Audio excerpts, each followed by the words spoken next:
Hello, everybody. I'm Raina from Garden District Bookshop, and this is Virtual Happy Hour on Mondays. Yay! Thank you guys for tuning in. Tonight, I am going to be talking to Travis M. Andrews, who is originally from New Orleans, Louisiana, so I'm super excited to be talking to him about that. He is a feature writer on at the Washington Post for the style section, and he has written Because He's Jeff Goldblum, which I'm very excited to talk to him about. All things Jeff Goldblum tonight. We are here for that. And I'm going to click that button and welcome Travis onto the screen. Hey! Hello! How are you this evening? I'm doing well. How are you? Awesome. Pretty good, pretty good. You know what? I didn't even ask you, like, where are you in the world? I am 3 blocks from the Capitol right now, 2 from the Supreme Court in Washington, D.C., where I live. So, yeah, very far away from home. That extra security recently? There was a lot of security recently. It's gone down a little bit, but we were just talking backstage about Katrina. It kind of reminded me a little bit of like post-Katrina. Yeah, and I was thinking like that level of security, it had to be like post-Katrina meets Mardi Gras, where like how do you get home? Could you just drive up to your house? Like, could you go how you normally do? Oh, no. Because, normally I walk, and, I mean, there's nowhere to walk because I work from home now, but you couldn't get to, like, the National Mall, really, and places like that. Yeah. The pictures and the videos that I saw, didn't look like a pleasant place to be for multiple reasons. Yeah, how is it now? Now it's good. We have the cherry blossoms just all kind of happened, and they all are now falling. And we're about to have the cicadas, the Brood X, which is like the 17-year cicadas, and we're at the center of it. So in the next week or so, we're supposed to like be seeing them and hearing them everywhere. A friend of mine just posted that, and I was at work, so I saw it, but I wasn't able to like click the article and read it. So yeah, I'm not really looking forward to that either. And it's also like termite season is about to start down here. So It's like cicadas and termites. And I'm like, no, please.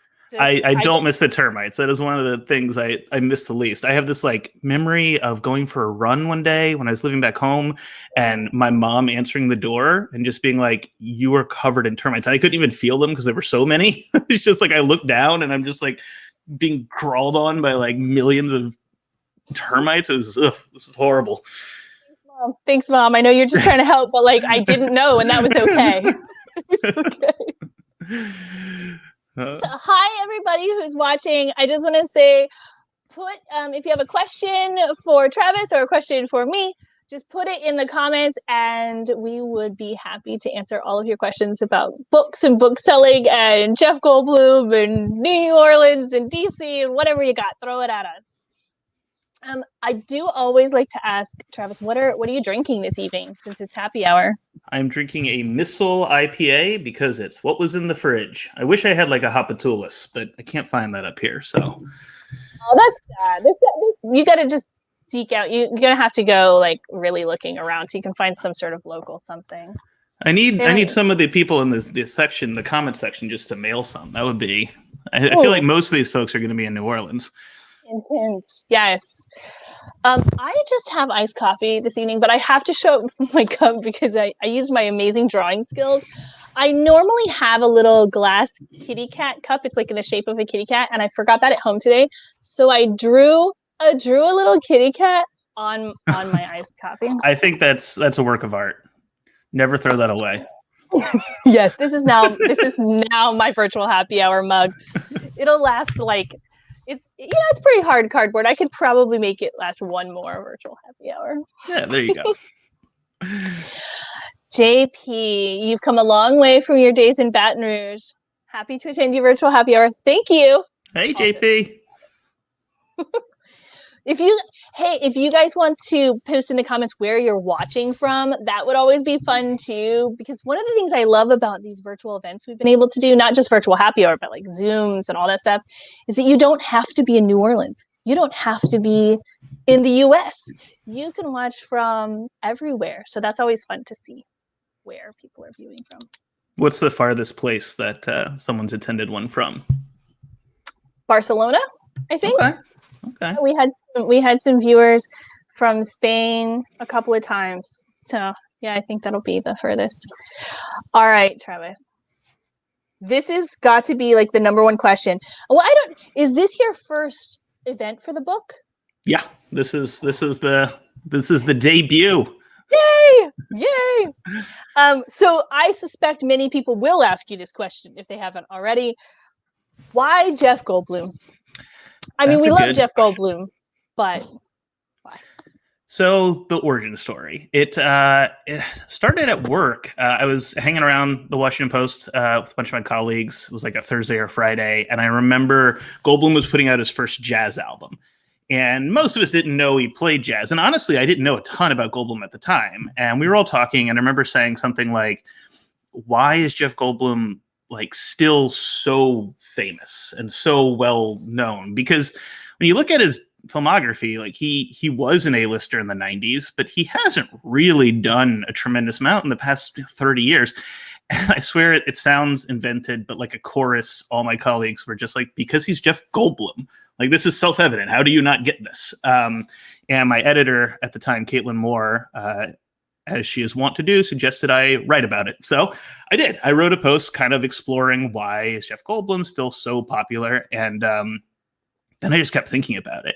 And I find him to be a fascinating character. And I also find the way the internet has shaped celebrity and fame to be really fascinating. And he seemed like the perfect vessel to explore that through.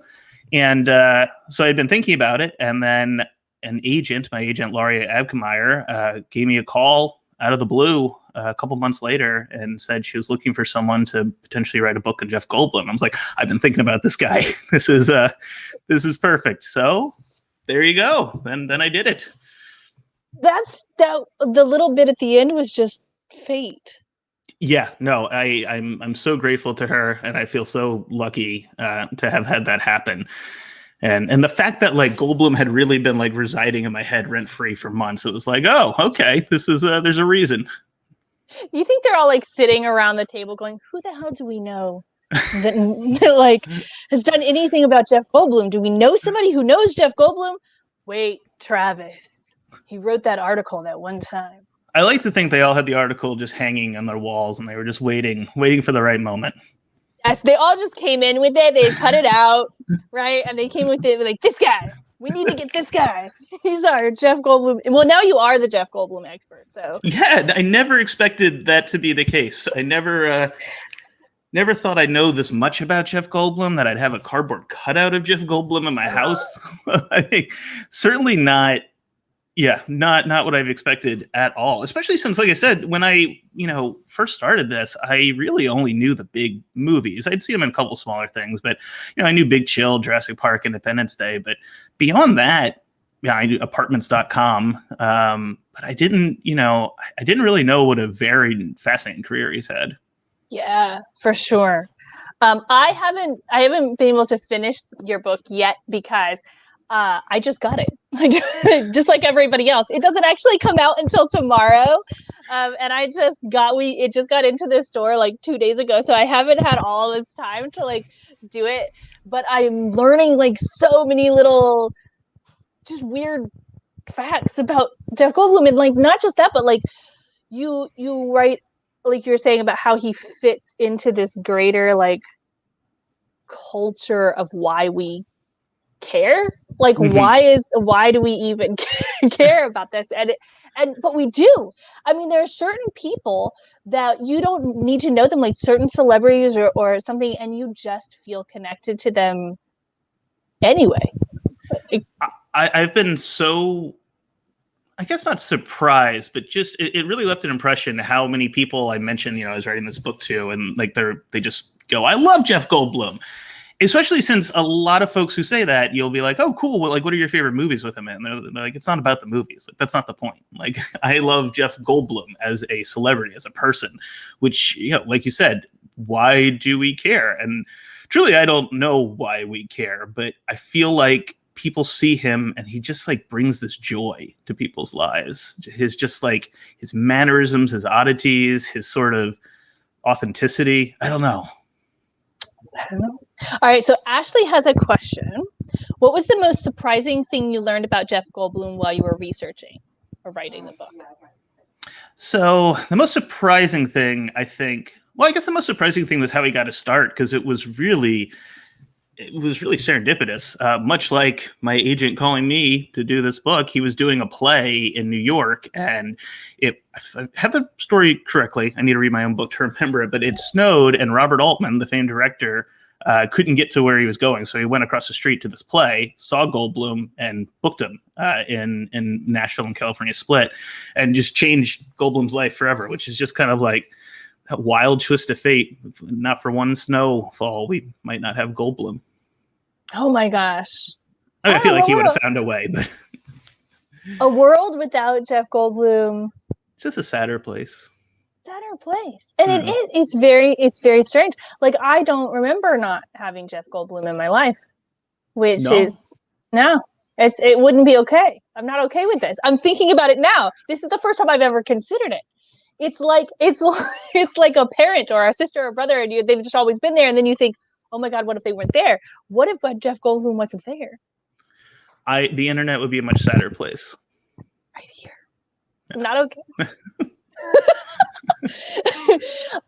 Daniel has a question. Travis, who do you think the next Jeff Goldblum will be? Well, he hasn't even been in the grave for 2 seconds in my mind, and now all of a sudden we've got to be picking the next Jeff Goldblum. What do you think? Daniel McCullough with the tough questions. The next Jeff Goldblum. I feel like it's going to be like a TikToker, right? I don't know if we have the person yet, but it's going to be someone who comes up through like TikTok and just becomes this like beloved figure who then just goes and does some random weird thing, like have an EDM career or something. Oh, but do you know any TikTokers? I know way too many TikTokers. I cover internet culture now at the Post, so like my job is to be on TikTok, which is pretty fun. But I'm trying to think. Most of the TikTokers I know are dogs, and I don't know if a dog is going to become the next Jeff Goldblum. Maybe. I mean, why not? Sure. With between just adorable, cute dogs, and then what they can do with like AI now, we just put all that together, and we have the next Goldblum. I don't know if I'm okay with that, Travis. I don't know if I'm ready for the. I could see like a Great Dane filling his shoes, like a Great Dane who learns how to play jazz piano, and boom, you basically have Jeff Goldblum. Yeah, you know what? That is a good question. What kind of dog would Jeff Goldblum be? And I think you might be onto something with Great Dane. Got to be a Great Dane, right? Maybe like an Irish. What's the enormous one? The Irish something hound. Wolfhound, is it? Wolfhound, I think. Yeah, maybe one of those. But I feel like it needs to be refined. Like Goldblum feels like a Great Dane. I'm sticking with it. I'm with it. I'm with you. I'll go with that. All right, Matthew has a question. If you could have one meal with Jeff at a New Orleans restaurant, where would you take him? Now, that's a tough one. He is notoriously incredibly picky and incredibly healthy, which really narrows things down.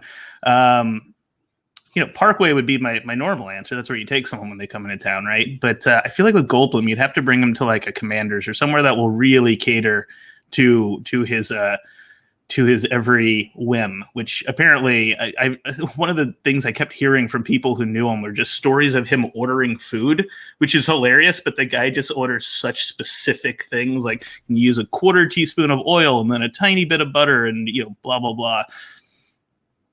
That's funny because today Laura Cayuette came in here, who is an actress and local author, and I'm talking to her and telling her about tonight's event, and she's like, oh, well, I love Jeff to death, but we could never hang out a lot because he eats so weird.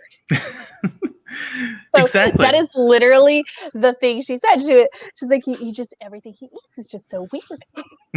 And it's funny too, because when he was young, apparently he was like obsessed with sandwiches and he would eat BLTs every single day. And, obviously as you get older, you got to watch what you eat a little bit more. But now he's, only lean meats, only like on special occasions, very, very strict, and seemed difficult for some of the folks that he dined with over the years. Hey, it's working for him. So yeah. If you're in a position where you can eat whatever that specific diet is that you want, cool, go for it, Jeff Goldblum. You got this. So let's see. Shout out to the best dog, Stevie Nicks. Yes, You have okay, so Stevie Nicks is all over your Instagram because I also do the social media for the bookstore. So I've been, on top of your Twitter and Facebook and Instagram and everything these last couple of weeks. And Stevie Nicks is adorable. Well, thank you. What kind of dog is she? So I thought she was a border collie lab mix. I got her and did the DNA test. And she is, let's see if I can rattle this off. I've done this like 1,000 times, so I think I can. She is Boston Terrier, Aussie Chow Chow, Border Collie Lab, German Shepherd, Rottweiler, Husky.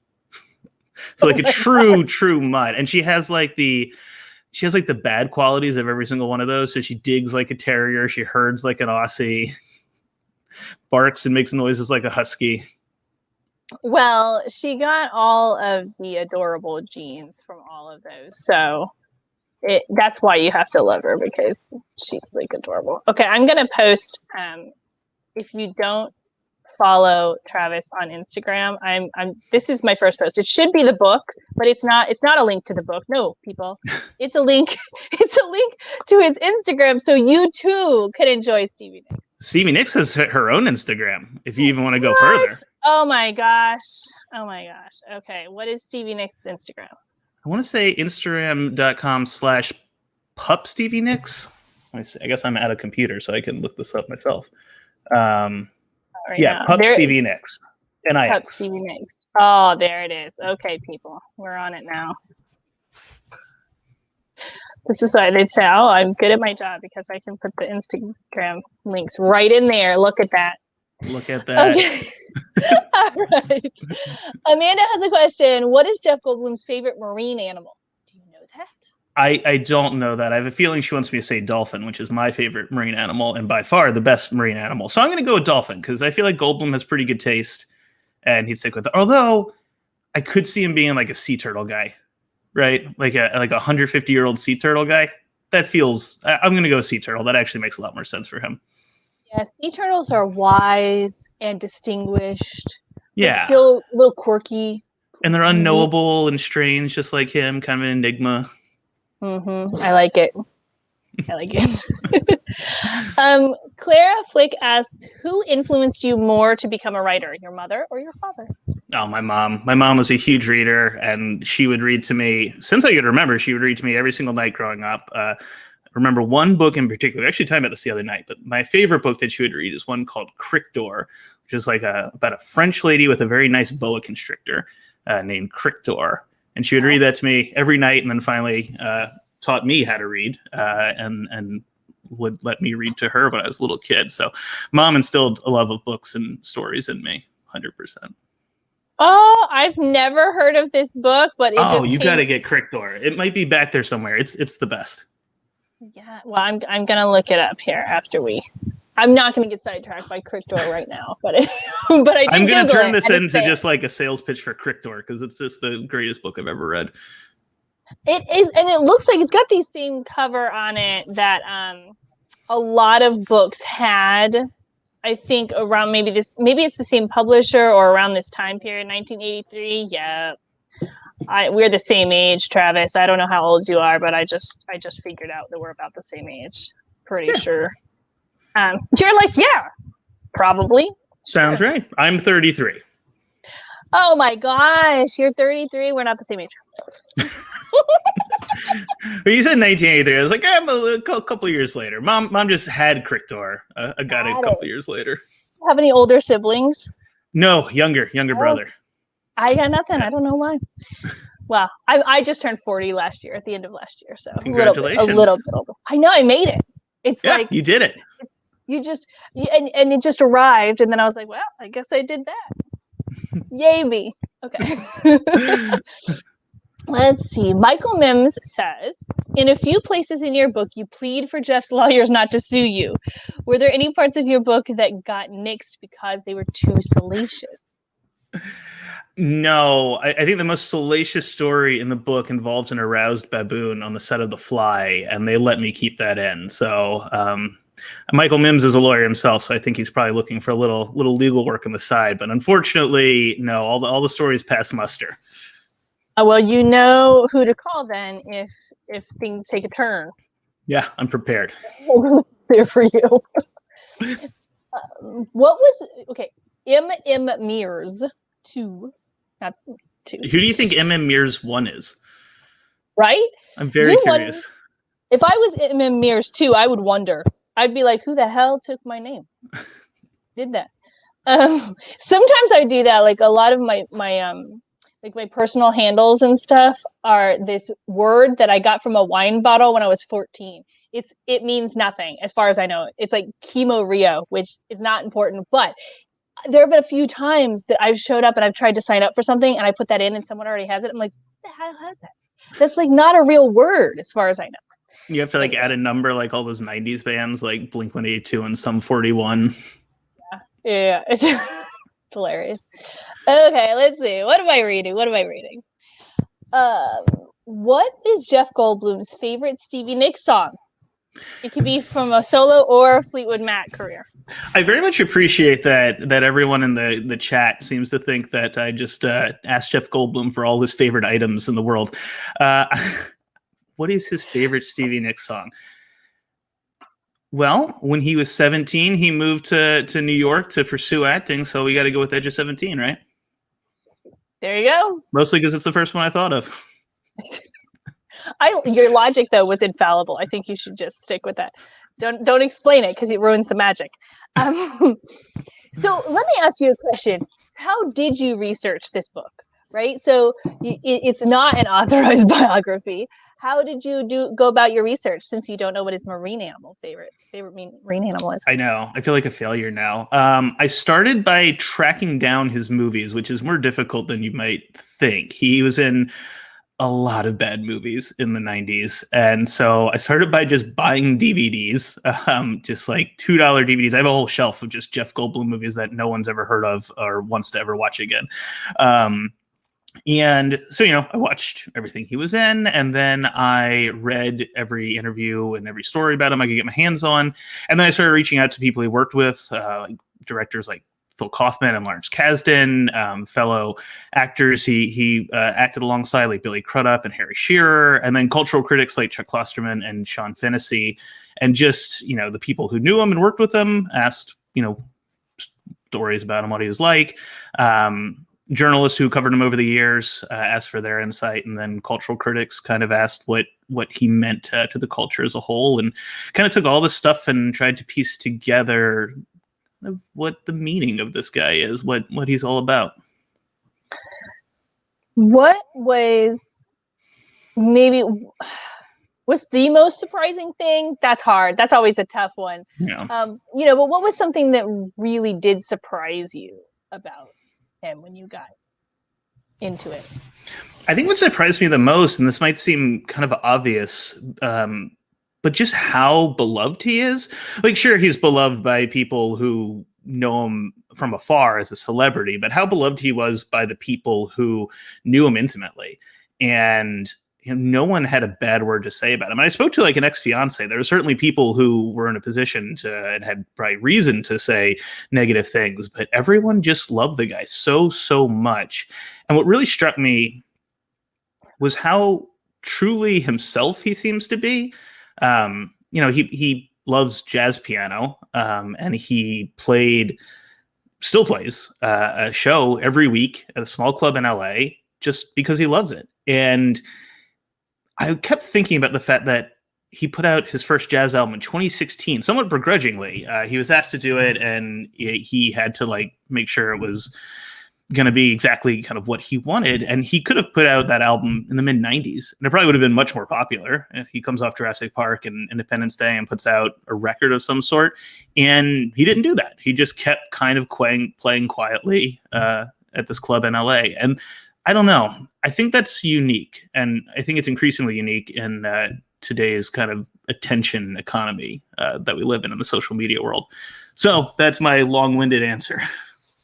Yeah, no, it really is. And it's not that he's a stranger to social media either. Like, he has social media accounts. It's not that he's hiding and doing that either. It's he's figured out this way to just have them because he needs them for, you're a celebrity, you need one, but not stress out about it. Just do your thing and not don't do it for the gram. He's just doing it for real life. I mean, when you think about the fact that he could have just remained an A-lister, probably easily. I mean, Jurassic Park made more money than any other movie at the time. So he could have ridden that wave. And the fact that he didn't is super interesting to me. I saw someone posted a question a little while back that kind of fits into that. I think JP did. Yeah, JP said that giving the internet's renewed interest in Jeff Goldblum, why don't we see a resurgence of new movies starring him outside of a few cameos and commercials here and there? And that's exactly it, I think. He doesn't want to do that. He'll appear in what interests him, which has led to some very bizarre movies over the years, and some that are total failures and some that are spectacular. But I don't know. I think that's pretty unusual, and that really struck me. I really like that. Okay, let's see. Ben asks, yes, the book feels like it's engaging playfully with the idea of a biography. It has interludes, it has haiku, you have all these other things sort of stuck in there. What was the inspiration for that? So I thought, if you're reading a biography about Jeff Goldblum, this quirky, weird guy, do you really want to read some dry book about, oh, he lived on this street at this time, and that street on that time? I think you want to feel that kind of manic joy that he brings to people. And so I was trying to think of how to do that.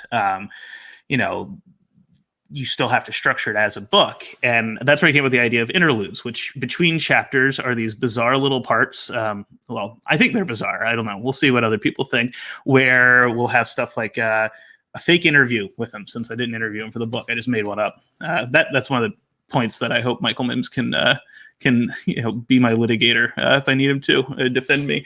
But there's a one-act play where a 17-year-old Jeff Goldblum meets the current day Jeff Goldblum that I think is pretty fun. And then there's a haiku section, as Ben mentioned, including a space for you to write your own and send it to me if you'd like.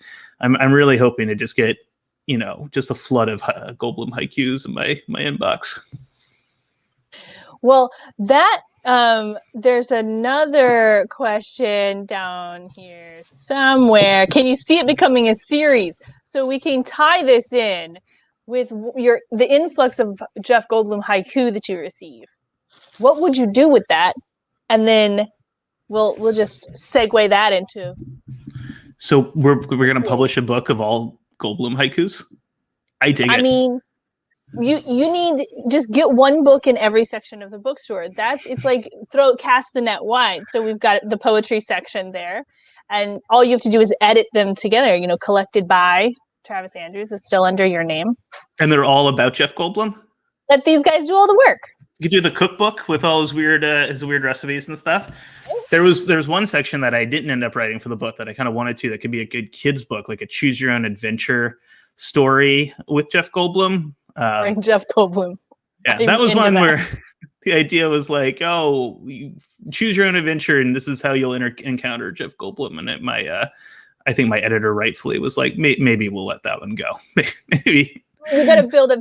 You started here. You build up. You get the poetry book. You get some, and then you work into the choose your own adventure middle grade.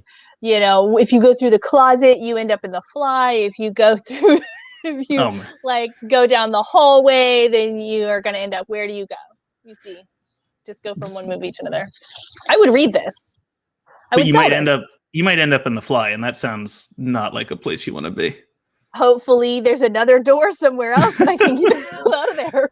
You go to Jurassic Park, or I feel like all these movies are pretty dark places you don't want to be. You're just constantly running. Each chapter is just running through. Like the park to Jurassic Park, and then you're running through a different movie that he's been in. This actually sounds like a choose your own adventure book. The ones I remember from being a kid, you were always just like dying in weird ways. Exactly. Or like it was just every single chapter is just a vehicle to the next, the doorway or the next question, the next choice. So. I once read one just straight through like a psychopath to see what would happen, and it was not enjoyable. I was about to say that. It was a terrible experience. There's actually somebody in here today. We were talking about choose your own adventure books, and she said that she went through them when she was a kid and she died all the time. And then she would just go to the end and then read backwards. So she's like, I'm going to survive this one. And she's like, how do I survive it? And she just starts at the end so she doesn't die. Let's see. Okay, so Emily votes for Bill Murray. So, okay, here's a question. If you wrote about somebody else, if you wrote a book about someone else, some other celebrity, who would be the Okay. next celebrity? There is someone who I've written a proposal about, so I'm not like allowed to say, but it is not Bill Murray. I would love to write a book about Bill Murray, but Gavin Edwards, the wonderful Rolling Stone writer, he has written a couple about Bill Murray, and he served as kind of a mentor on this book. So I feel like Gavin wouldn't be thrilled if I stepped on his turf. I've also long thought like Christopher Walken could be a good companion piece. That's not the one that I'm focusing on next, but I could see a Walken book at some point in the future. That would be good too, because he has similarly like everywhere. You know, he's had highs in his career, lows in his career, commercials. He's kind of funny and quirky and but he does come off as being like sort of smart and nice, even when he plays bad guys. I don't He does a really great job, but like as a person, I go, that guy's probably fun to hang out with. Yeah, no, 100%. And I feel like he's similarly a person that if you ask someone to list 5 movies he was in, a lot of people probably couldn't do it. They know all about him, but they probably Oh my falter and be god. like, I'm not gonna not no, I'm not gonna fail at that on camera. So we'll move on. um so do you know if Jeff knows about the book? he Carrie knows asked about the book. what does Jeff think of the book? Has He he read thinks it? Does it's he think the best book that's ever been written and that everyone should buy multiple copies. No, he knows about the copy? book, and they were very kind about declining his involvement. And I think they let people talk to me, because I know that some folks I spoke with definitely would have reached out and asked for permission. People keep asking me if I want to hear from him, if I'm like waiting for the phone call or the email. And I'm of two minds. I'm like, yes and no, 50-50, because he's either going to call because he really liked it or because he really didn't. I think the book's pretty flattering. I have a feeling he'd be pretty pleased with it. I mean, who doesn't want to read several haikus about, themselves? Right. He also, see, this goes back to him just seeming like a really nice guy. It feels like even if he didn't love it, he just wouldn't call. He just wouldn't call. That's why I don't think I'm going to get sued. I feel like he Yeah. wouldn't sue. That would be against his like, brand. Right, exactly. And worst case, more people are talking about Jeff Goldblum. Oh no. Like, yeah, exactly. It's okay. Okay. Samantha asked, what's the most memorable interview from your research for the book? Most memorable interview. I'd have to say Harry Shearer, because he's just one of the funniest people alive. Speaking of someone who lives in New Orleans, Harry Shearer, the comedian who was one of the first cast members of SNL and who voices many characters in The Simpsons, he and Goldblum starred together. Well, they didn't star. They were in The Right Stuff together as sort of this comedic relief. They probably have 5 minutes of screen time all told. But the stories Harry told and the way he told them were just, I mean, you're not supposed to laugh during an interview as a journalist. And I'm sitting there just like, I can't contain myself. I'm just cracking up as he's telling me the story about how they get there and they're shooting on an aircraft carrier, and the production didn't have a place for them to sleep. So they were like, oh, you can just sleep on the ship. And both of them, Goldblum and Harry, were like, no. And so they stayed at Phil Kaufman, the director's house that night. But, that was probably the most memorable, because the entire time I was like, I really should not be laughing. I'm supposed to be a serious journalist here, and I'm just in tears. Well, you're interviewing a comedian about Jeff Goldblum, so it's not unreasonable. Yeah. Also, that's crazy. Like, hey, can you come to work today? Yeah, sure. Do you, where did you want me to sleep? Well, here's fine. He said there was like old banana peels in there, like something out of like an old movie. And the best part is they didn't know they were going on an aircraft carrier. They weren't told it wasn't a set. And so they were flown to the aircraft carrier because it was active. So it's at sea. They both got very seasick as well, if I remember correctly. Maybe they just thought like it's an honor to like have the opportunity to sleep on an aircraft carrier. Like most people don't get that. So they're just like, here, wouldn't you want to do that? Not unannounced, not just like, hey, crash on my couch, kind of, but it's an aircraft carrier.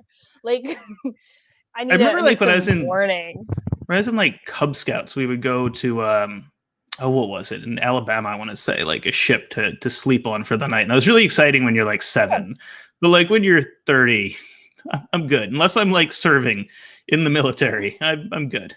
Right. Or like I have personally booked this like adventure vacation for myself, and that's what I knew I was doing this weekend. Just like spring that on me. That's not Yeah. cool. I just went to that aircraft carrier for the first time a couple of years ago, and I've passed by it a billion times because I'm originally from Florida, and then I've lived in New Orleans for like 16 years almost now. And so I drive past that going to visit my family all the time. And I finally, for the first time, I took my son. It was probably like 3 years ago now, but that was crazy. I didn't Did know you that you sleep could on it? go. No. We just went in, for a couple of hours. I didn't know sleeping on it was an option. That I would have had tons of fun doing that as a kid. It's weird growing up in different places and the places that you take like day trips or overnight trips to growing up. Like we would go to Disney World because I'm about 3 hours from Disney where I was growing up. And so we would just be like, oh, you sold enough wrapping paper, you get to go to Disney World. Like that was just a So you thing. go to Disney World, maybe you go on like swamp tours to see alligators. Exactly. Yeah, exactly. As a guy who needs no introduction, this is Megan Flint, she asks, how did you decide on the opening to your book? It's very kind that Megan doesn't think I need any introduction. No, that's a great question, actually, because she's right. Everyone knows Jeff Goldblum. And what I wanted to do with the book is sort of, I feel like oftentimes in biography, or really in any type of journalism, we often don't see the journalism. The journalist learns all about a subject and then writes the expert authoritative piece, which is how it should be. For the most part. But I thought for a book like this that was going to be a little quirky, a little different, what if I brought people through the process? And so I opened it with the story from the Washington Post and saying that, I started this book as someone who didn't know about Goldblum, and kind of we're gonna learn together. It seemed like a way to kind of try keeping in that sense of the Goldblum-y sense of authenticity and quirkiness. I don't know. Well, and he comes across the authenticity that you're talking about and the sort of transparency, and by starting there, you are putting this like piece of transparency into it. So we're with you. I'm learning about Jeff Goldblum too, so that's worse. But that was definitely a difficult process, just coming up with the outline in general. How do you tell the story of someone's life and what they mean to other people without it just kind of being like, here he was born, so the entire structure of the book we really worked on for a long time, and we kind of set it up where the first half is kind of chronological and the second half shifts into sort of the larger meaning of him and of the changing nature of fame of the 21st century and all these phrases that I feel like I keep repeating. Well, these are things I imagine that come up a lot as a pop culture writer in general. Yeah, just thinking about the bigger picture and how this stuff really affects people and why, to come back to what you said in the beginning, like why we care and how the ways we care is changing all the time. Yeah, there's a whole concept of cultural literacy that really fascinated me. I read a book about it maybe 20 years ago now, but it was incredibly fascinating. And especially like now that I have a kid too, I think about what we learn and why we learn what we learn and why it's important to us, and our culture and how we perceive it and what becomes important inside it is kind of fascinating to me. And so like Jeff Goldblum in that philosophy is incredibly important. Mm-hmm. If my son like doesn't need to be a Jeff Goldblum expert, but if he doesn't know who he is, that's weird. Like he needs to know because he lives in a culture in which Jeff Goldblum is, part like it's sort of an important piece where it's even like I want him to be able to do math. This is going to sound simplistic, and I also want him to know who Jeff Goldblum is. So he goes out. Right, when he goes out into the world and he's just hanging out with people, I don't want people to turn to him and go, "You don't know who Jeff Goldblum is?" The same way I want him to be able to multiply. No, I think that makes an awful lot of sense, and I think that too, when it's someone like Jeff Goldblum with his age and with the kind of various stages of his career and the various things he means to different people, right? Like to younger people, he's more of a meme than an actor. to, I think, older people. He was an actor who was in movies with really acclaimed directors like Kasdan, Phil Kaufman, Robert Altman. And then to a certain segment of the population, he's this just big celebrity who dated famous women and was in big movies. And I think that just speaks a lot to what generation you're part of. But yeah, no, I think that's interesting. So Timothy Bella says, take me back to a moment of doubt or uncertainty you had in the process of trying to capture who Jeff is. It's a really good question. Well, I know the first moment of doubt came when we sold the proposal, and then I was told I had to write a book now, and I was like, wait, like a whole book? How do you write about one person for that long and make it interesting? But I think the real moment of doubt came probably halfway through the process, and I think this probably happens to most writers who are writing a biography like this, where I could feel how beloved, like I said, Goldblum is, and how many people would just gush about him. And you really want to capture that, and you want to be fair, but you also want to be honest. And you want to say if a particular role was bad or if a choice was bad, you want to be able to say that. And so I don't know if there's one particular moment, but I think that was a process that I worked through the entire time. And there were moments that I felt like I was overcoming a little bit. Coming up with the idea to do interludes and not just have this straight biography, I think was a big breakthrough moment of how can we make this Goldblum-y. Working with Lee Cox, the wonderful illustrator who drew the cover and about 11 or 12 illustrations throughout the book. Just kind of talking with her and trying to capture like the right images. That actually was really helpful because then we had this visual that I could use as sort of a baseline to look at and say, oh, right, this is the vibe we're going for. This is the feeling we're going for. Yeah. So before you wrote the book, this is a two-part question. Before you wrote the book and then now, what was your favorite Jeff Goldblum movie? And is it the same? Or what is it now? I think before I wrote it, I was pretty basic. I think my favorite Jeff Goldblum movie was Jurassic Park. Yeah, I think for sure it was Jurassic Park. And I think now what's weird about Goldblum is so many of the movies that you're going to kind of pick, he is not a major player in them. He's not really a leading man. So when I think of movies that he's in, I don't think of them as Jeff Goldblum movies. So probably my favorite movie that he's in is Between the Lines. This 1970. See, this is why I wrote a book, so I don't have to remember these dates. That's why I wrote them down. I want to say it was in the 70s. Joan Micklin Silver, the great director, directed this movie, and it's about just a group of people who work at an alt weekly magazine, and Jeff Goldblum plays the haughty music critic, and he's wonderful in it. I mean, it's one of his best performances, but the movie is just an incredible movie. I think everyone should seek it out. So I'm going to go with Between the Lines, even though I don't even think of that as a Jeff Goldblum movie. All right, yeah, I'm gonna watch that. I've never seen it, but it is 1977. Steve Van Zandt did the music. Mm-hmm. Fun fact. There you go. I think my favorite Jeff Goldblum movie is Independence Day.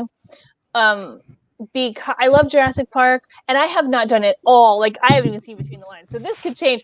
Finish this book, watch a few more Jeff Goldblum movies, and this could totally change.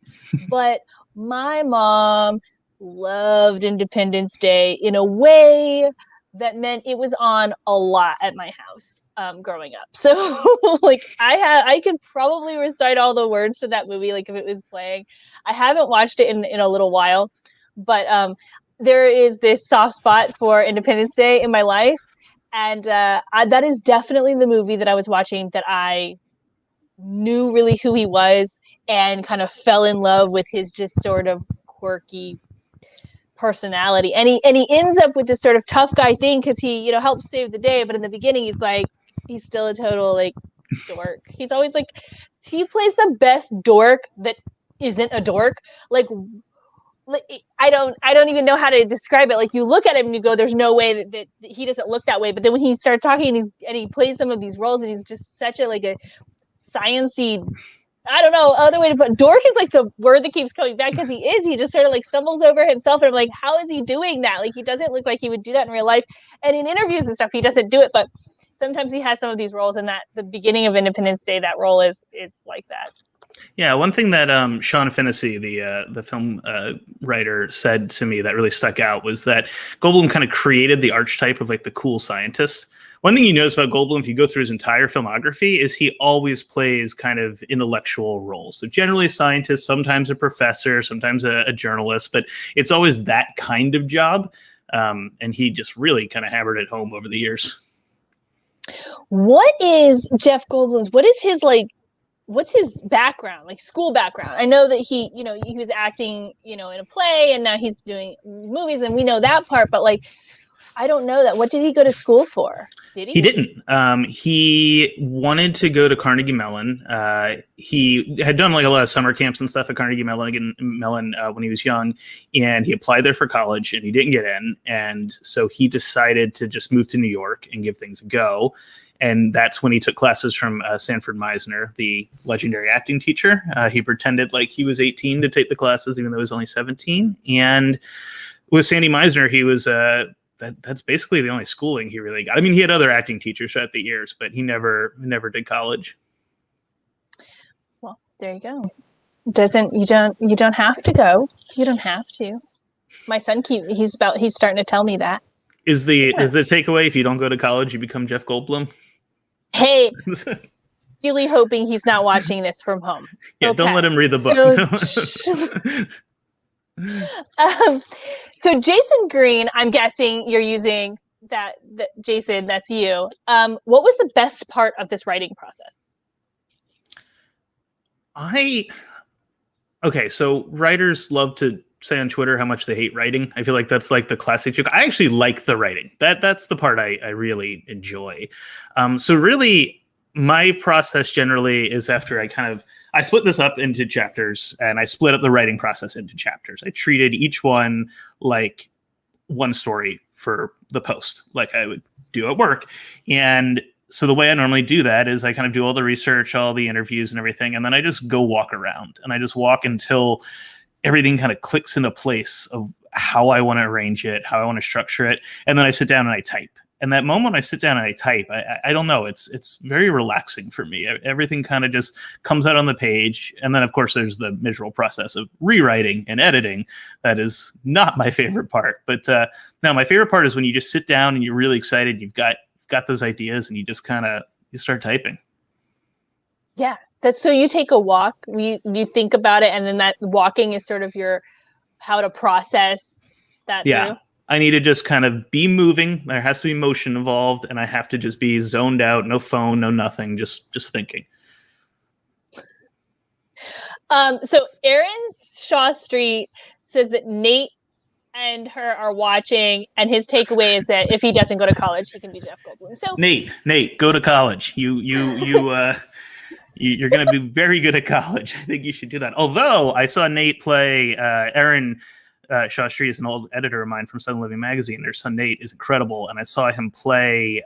What song was it? I think it was a Green Day song recently at a school concert, and I thought it was awesome. So Nate, that was awesome. So also stick with that. But go to college. Do that in college. You can do both. Yeah. You can do both. You can do both. Sure. Goldblum's not famous for being a musician. Just he's remember. A musician because he's famous. So yes. So I'm going to also look up this little club where he plays jazz piano, because I didn't know that, and I'm sure COVID's probably put a stop to that, but I'm going to keep my eye on that now. Next time I'm in that area, I don't know. Stop by and listen to Jeff Goldblum play piano. Plus, he's been busy filming the new Jurassic Park that'll have the original cast. Which this time they did not film at the Jazzland that was abandoned after Katrina. This time they actually went somewhere else. But so they did film Jurassic Park there before? Jurassic World. The Jurassic World. Reboot Okay. one they filmed. Yeah. Right. Okay.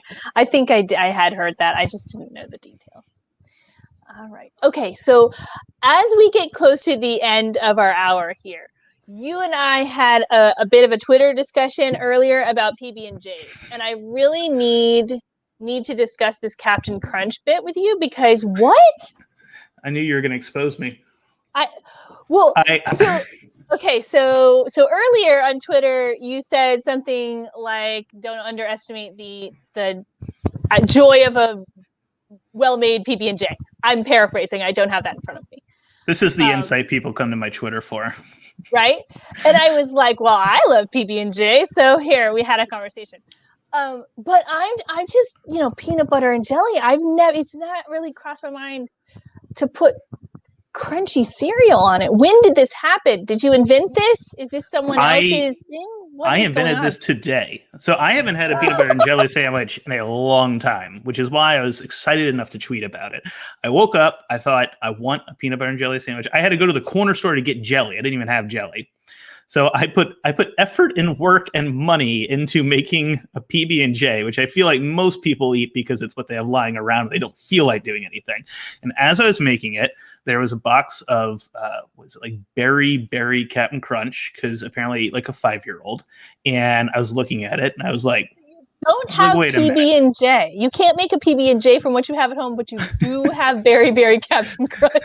I make some poor life decisions, I will admit. But it was sitting there, and I was like, I love a little texture. I think a little crunch is important. When you get like a roast beef po' boy, you need some lettuce on there to kind of give it that little snap. So I grabbed a handful, tossed it on, and let me tell you, it was delicious. It was perfect. It inspired a tweet, although I did not put that detail in because I don't want people thinking I'm a psychopath. So would you do it again? I mean, it was good. You said it was delightful. If you had all the ingredients, you'd do it again. I did it again. So you're really helping my son out today with this virtual happy hour, because he's not going to turn down, like, typically I try and steer clear of like the too sugary cereals, but he is not going to turn down the idea that I buy Captain Crunch just to put it in a PB&J and see what happens. Because I will do this. I'm going to do that. I think it's important. Oh, and my dog takes medicine every morning. You have to like dress it up somehow. And so it always involves like, one recent one is like peanut butter on bologna with the pill wrapped in the middle of all that. So, there are a lot of combos out there. Stevie, I feel like I'm giving off like real Elvis vibes here with my peanut butter sandwich discussion. Well, did he put jelly on it? It was just peanut butter and banana, right? There was no jelly bacon. on that. And bacon, yeah. So that's, I don't know. That's just a different. It's PB&J and some. Yeah. I think. Now, here's a question. Are you a grape jelly person, or do you prefer a different flavor? I feel like I should plead the fifth, because every time I say this, people get really angry. But no, I'm grape jelly all the way. Strawberry jelly can take a hike. No, grape jelly. I'm a strawberry jelly. Everyone is. I swear, I'm the only. I don't know why they sell grape jelly, because I'm the only person who seems to like it on this earth. But it's the way to go. That's not true. I've known a few people that are grape jelly purists, and they see the same thing. They're like, no. I mean, they can eat it like if it's just some jelly on something, on a biscuit or something. That's fine. Strawberry's okay. But at PB&J, it's got to be grape jelly. I fully agree. Smart people. Okay. I don't know. So, as a roundup question here for everybody, does anyone else have a weird thing that they put on their PB&J? Like, you should just put that in the comments, because this is where we're headed. This is just life. Now, Jeff Goldblum would not eat a PB&J, would he? Probably not. I will say I use powdered peanut butter, the PB2 stuff. He might eat that. It's like healthier, supposedly. I could see him potentially eating that, but he'd be really picky about it. There'd be something that would have to be done differently. There you go. We have a peach jelly fan here. I like this. Yeah. That's impressive. I don't think you see that very often. You see orange marmalade, but not peach jelly in my experience. So I'm digging that. Yeah. See, strawberry. So we have grape. Oh, okay, grape lover. Right. Grape, strawberry, peach. Okay, Hope, I have a question for you. Do you do peanut butter, peach jelly, and bacon? So you got all three? Is it bacon, or is it like bacon jam? Because that would be bacon jam. That would be bacon jam and peanut butter would be, I don't know. Words escape me. I don't know if that'd be a positive for the world or not. Is that a thing, bacon jam? Do you know of this? Does this exist? I know you can get like on like burgers and stuff, but I've never heard it like incorporated into the PB&J format. I bet the spicy pepper jellies might be good. it would be totally different, but it might be tasty. I could do that. Yeah. Have you ever had, where is it in New Orleans that does the peanut butter burger? They supposedly claim they invented it. Is it Hey Mama's, Oh Mama's, somewhere in the quarter? I don't know. Yeah. I don't know. I'm going to have to look that up. I don't know. Somebody invented the peanut butter burger? They claim they do. You know, I've seen it elsewhere, so I don't know if they do. But is it just a burger with peanut butter on it? Yeah, basically, it's like a bacon burger with peanut butter. Not to extend the peanut butter conversation, but this just did occur to me. The best sandwich I may have ever had is in New Orleans. Maybe I'd take Jeff here, is at Bayona. And they did a cashew butter and pepper jelly sandwich with like duck confit on it. Mm-hmm. Which I don't know if that's still a PB&J at that point if you have duck confit on it, but that sandwich is incredible. And when this pandemic ends and I get back home, that's one of the first things I'm going to eat. I have not ordered that. I have seen that, though, on the menu, but I have not ordered that. It's incredible. Often after you have a kid, you avoid things like anything that has PB&J on it when you go out to eat because you're like, no, I'm not like gonna do that. I can have enough PB&J at home. I see they're trying to dress this shit up with duck confit. No, thank you. I know what this really is there, right? Oh, Hope came through. Yo Mama's. That's the name of the place. All right. I'll have to look it up. So Yo Mama's has a peanut butter burger. There we go. Now I have a new place to go try. All right. Well, you know what? We made it. We made it to our hour. Yeah, we totally did it. It's very exciting. There were no dead silences. Look at us. There were no dead silences. Everybody, we asked questions. We got people to tell us what kind of jelly they use on their PB&J. This is like a very successful virtual event. I feel like we've done it. I do have one question for a commenter. I see Moya here says she likes 5 fruits jelly, but what are the 5 fruits? Like that feels vague. I don't trust that. Is it just whatever 5 fruits you have laying around and you make jelly out of it? You smash them together. Yeah, why not? I have some blueberries that I picked last year in June, and I am currently really, really trying to get rid of them. I've had gallon bags frozen? in my freezer. They are frozen. Cool. Yes, they're frozen. You might want to toss them. But I love going blueberry picking, but I don't make enough things with blueberries. But this year, I told myself I had to finish them, or I wasn't allowed to go blueberry picking again in June. So I have a month. We'll see. I mean, we would do that too. As a kid, we go blueberry picking, and Mom would just make like everything blueberry for like a few months, like ice cream, pancakes. I feel like we had blueberry chicken or something one time. I'm probably making that one up, but why not? You know what? When you become desperate and you've got that many blueberries, you're just like, here you go. Here's some blueberries. You get to throw blueberries on that. See what happens. Just like you and Captain Crunch. You just here we go. Just see what happens. I'm a pioneer. All right, everyone, thank you so much for joining us tonight for Virtual Happy Hour.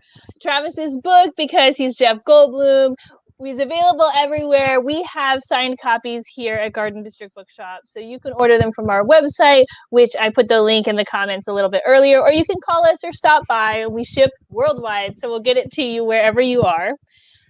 Travis, thank you so much for joining me for Virtual Happy Hour. Thank you so much for having me. This has been a blast. Absolutely. Have a good night, everybody.